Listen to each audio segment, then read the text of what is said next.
मला हल्ली काय वाटतं माहितीये, कलियुगात विरोचकाचं आणि देवी आईचं युद्ध व्हायलाच नको होतं. ह्या अशा लेच्यापेच्या विरोचकाचं युद्ध देवी आई बरोबर.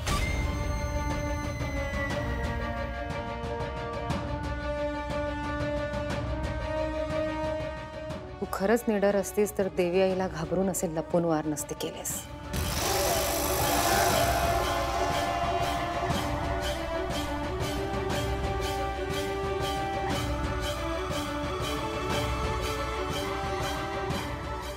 निधड्या छातीनं समोर आली असतेस.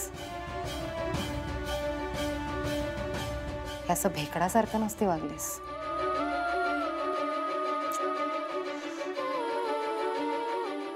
नुसतीच नावाला विरोचक आहेस तू. पण हरकत नाही, तुला मजा येते ना. तुला आणि तुझ्या त्या नागाला असं भित्र्या बागोबाईचे खेळ खेळून मजा येते ना. चालू दे. युद्धात उतरायला जी धमक लागते ती तुझ्यात आणि तुझ्या त्या नागामध्ये नाहीये. भित्रा विरोचक.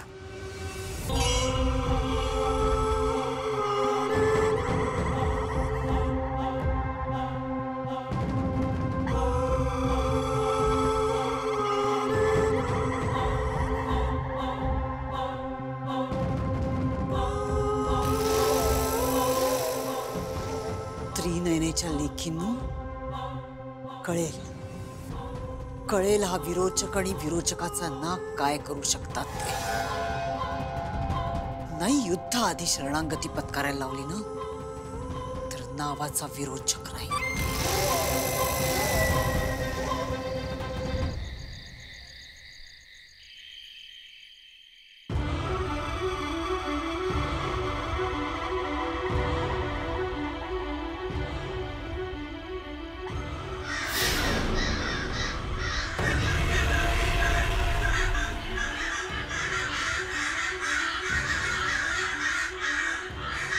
जे विधिलिखित आहे ते होणारच, पण म्हणून मी माघार घेणार नाही. काळ ओढावणार हे माहित आहे मला, तरी ही कर्तव्यपूर्ती होणारच. हा यज्ञ थांबणार नाही, नाही थांबणार.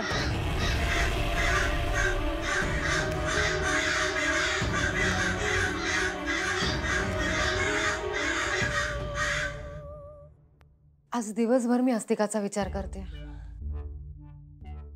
काहीतरी आहे, पण नक्की काय ते कळत नाहीये.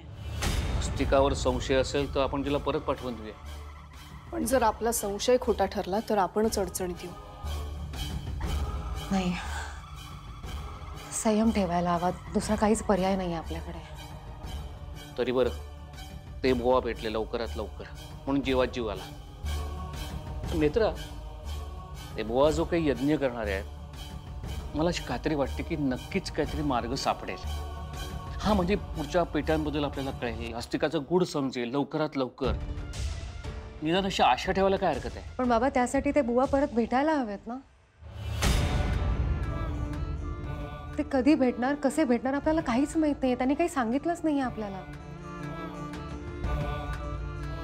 पण निदान गोष्टी घडायला तरी सुरुवात झाली. नाहीतर इतके दिवस आपली अवस्था म्हणजे एकाच ठिकाणी साचलेल्या पाण्यासारखी झाली होती. ना धड पुढे जाता येत होतं ना मागे.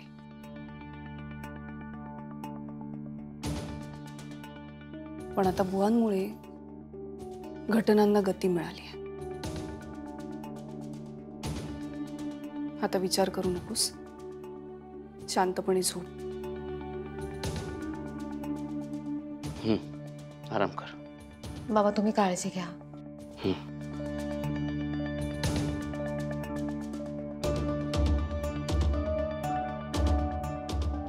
अस्तिकावर मी लक्ष ठेवेन. झोप.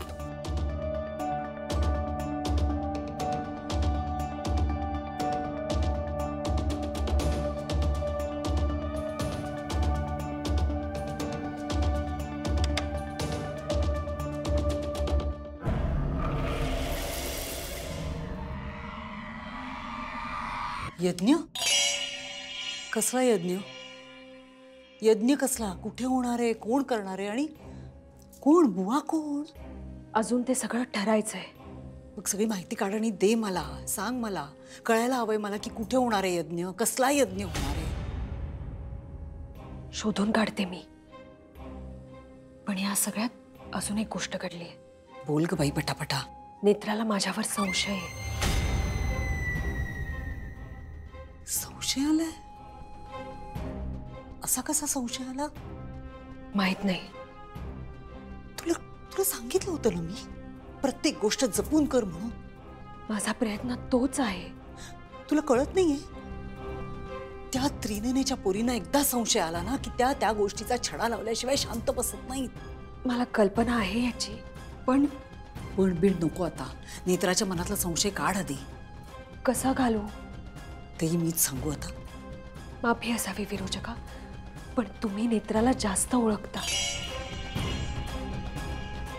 असं काहीतरी कारण शोध. असं काहीतरी कर जेणेकरून त्यांच्या मनातला संशय जाईल. मग काही दिवस एखादं कारण देऊन इथून मी निघून गेले तर? असं कसं चालेल? निघून जाऊन कसं चालेल? तू असायला हवीस ना इथे. तू नसशील तर मला माहिती कोण देणार?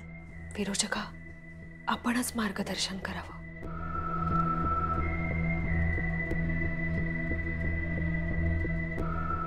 तुझी आई.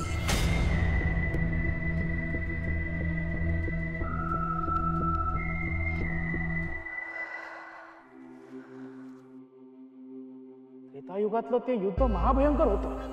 एक क्षण असा आला जेव्हा सगळीकडे अंधकार पसरला. विरोचकाने जणू सूर्यच गिळंकृत केला. असं वाटलं की विरोचकाचा देवी आईवर विजय निश्चित आहे. त्या अंधकारात एक यज्ञ केल्याचं माझ्या स्मरणात आहे. त्या अंधकारात तो यज्ञ एक ठिणगी मात्र असेल, पण विश्वास होता. आणि तोच विश्वास आता जागवण्यासाठी कलयुगात सुद्धा मला एक यज्ञ करावा लागला. पण आई, त्या यज्ञात तुला येऊन आहुती द्यावी लागली.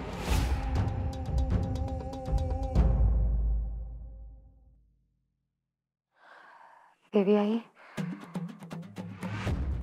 ह्या यज्ञात कोणतंही विघ्न नको. मला आता कोणालाही गमवायचं नाहीये. कोणाचाही जीव जायला नको आता.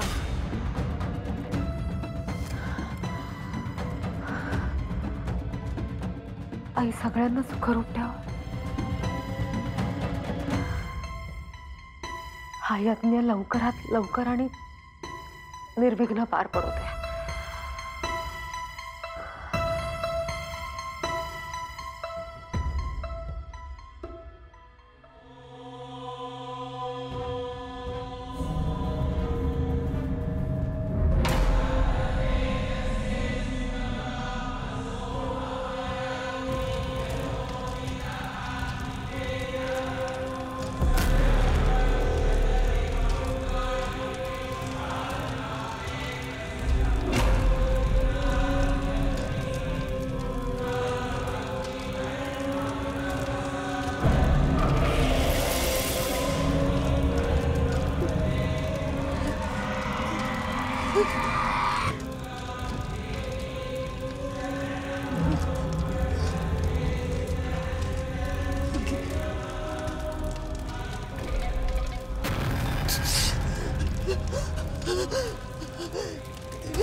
काय बघतोयस?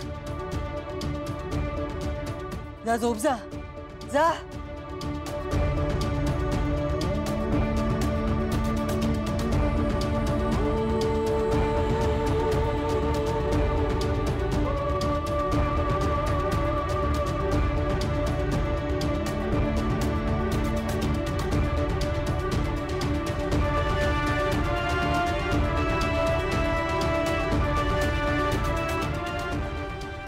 झोप आता नाही तर तू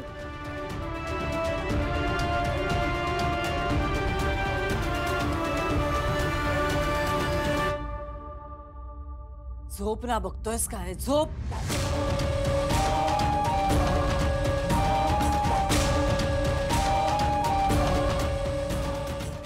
दात काढू नकोस हं. झोप गपचूप नाही तर तू.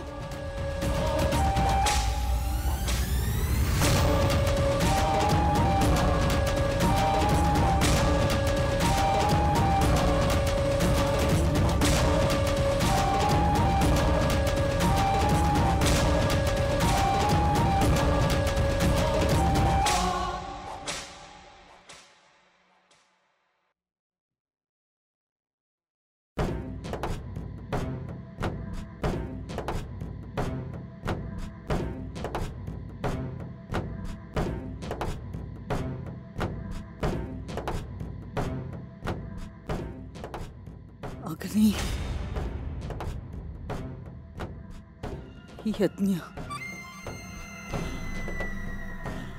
त्रेतायुग, त्रेतायुगातला यज्ञ.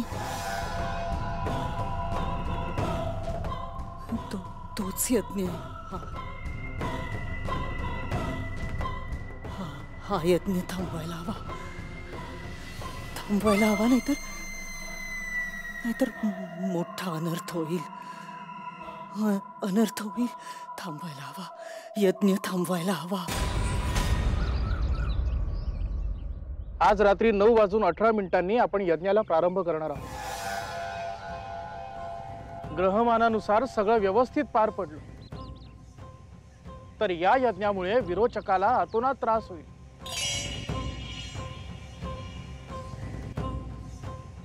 नुसता त्रास नाही, विरोचकाचा अंत व्हायला हवा. नियतीचं वर्तुळ पूर्ण झाल्याशिवाय हे अशक्य आहे. हा यज्ञ पूर्ण झाल्यावरच विरोचकाची शक्ती काही काळ का होईना पण क्षीण होईल. त्रेतायुगात हाच यज्ञ केल्यामुळे युद्धास तयार होण्यासाठी देवी आईला अवधी मिळाला होता. कलियुगात तोच यज्ञ मी केला तर तुम्हालाही युद्धासाठी तयार व्हायला अवधी मिळेल. पण बुवा, हा यज्ञ करायचा कुठे? माझा शोध घेत जिथे आला होतास तिथेच.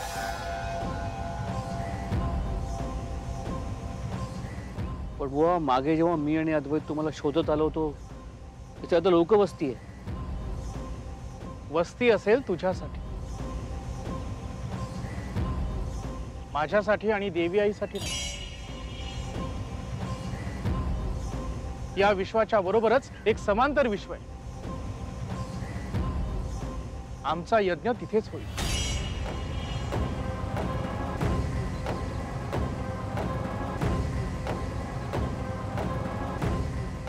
समांतर विश्व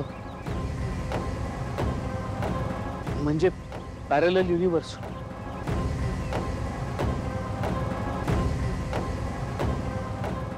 आई, वेळेवर पोहोच. यज्ञ सुरू असताना तिथे तू आणि मी, आपल्याशिवाय तिसरं कोणीच नसेल. पण बुवा,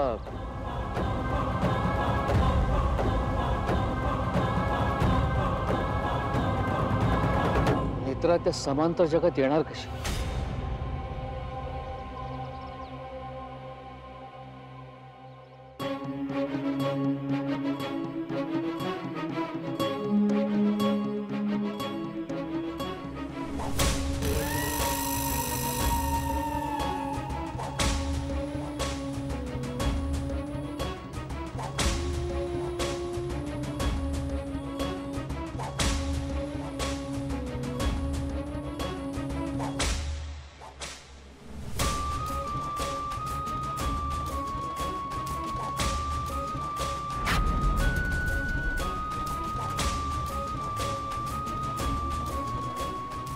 सॉरी, मी आल्यामुळे तुम्ही डिस्टर्ब झालात का?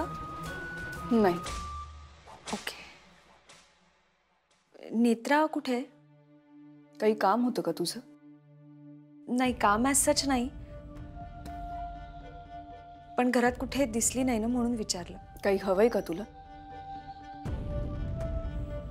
ॲक्च्युली मला जरा शेखर सरांशीच बोलायचं होतं. शेखर आता ऑफिसला गेले. तुला काही हवं असेल तर मला सांग. मी असा विचार करत होते की पुण्यात आईला ट्रीटमेंटसाठी घेऊन यावं, पण जर मी घेऊन आले इथे तर इथे राहण्याची सोय होऊ शकते का तिची? म्हणजे आउट हाऊसमध्ये आम्ही दोघीही राहू. मला वाटत नाही काही प्रॉब्लेम असेल, पण तरी सुद्धा एकदा संध्याकाळी त्यांना विचारून घे. चालेल, मग संध्याकाळी मी बोलते त्यांच्याशी. थँक्यू. काय झालं आईला?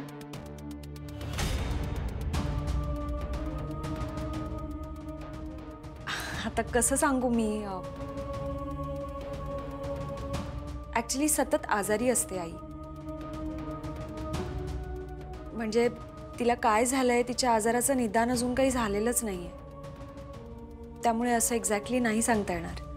बरं, मी आलेच.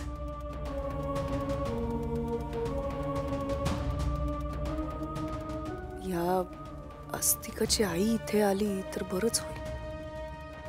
आणखी माहिती मिळेल हिच्याबद्दल. आत्या, खूप महत्वाची गोष्ट. मला जावं लागेल आणि बुवा म्हणाले.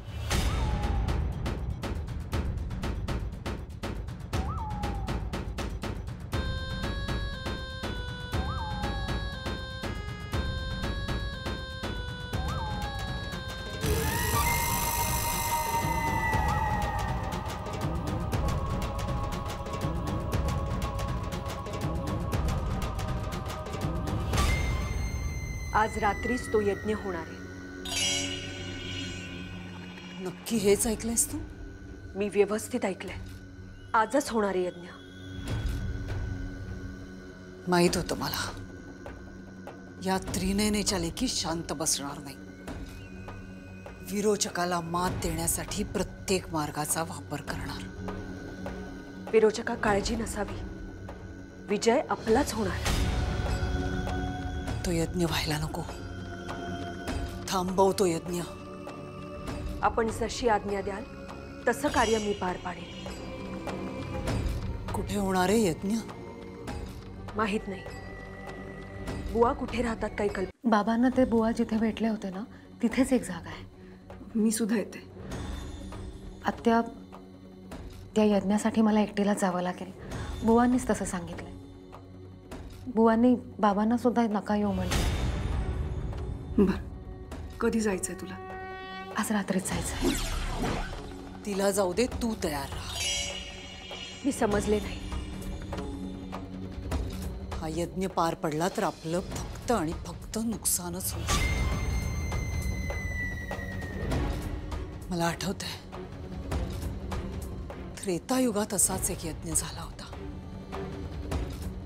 त्रिनयनेचा भक्त होता, त्याला सिद्धी प्राप्त होती. त्या यज्ञाने काय नुकसान झालं होतं? विरोचकाची शक्ती क्षीण झाली होती. मग तिथे जायलाच हवं. मला खात्री आहे, कलियुगातला हा बुवा म्हणजे तो त्रेतायुगातला त्रिनयनेचा भक्त असणार. आणि हा यज्ञ विरोचकाला कमकुवत करेल आणि तेव्हाच आपण हल्ला करायचा. कदाचित हीच ती वेळ आहे जेव्हा आपण 4थ्या आणि 5व्या पेटीपर्यंत पोहोचू शकू. पण आत्या, आता या युद्धात बुवा सुद्धा सामील झाल्यात.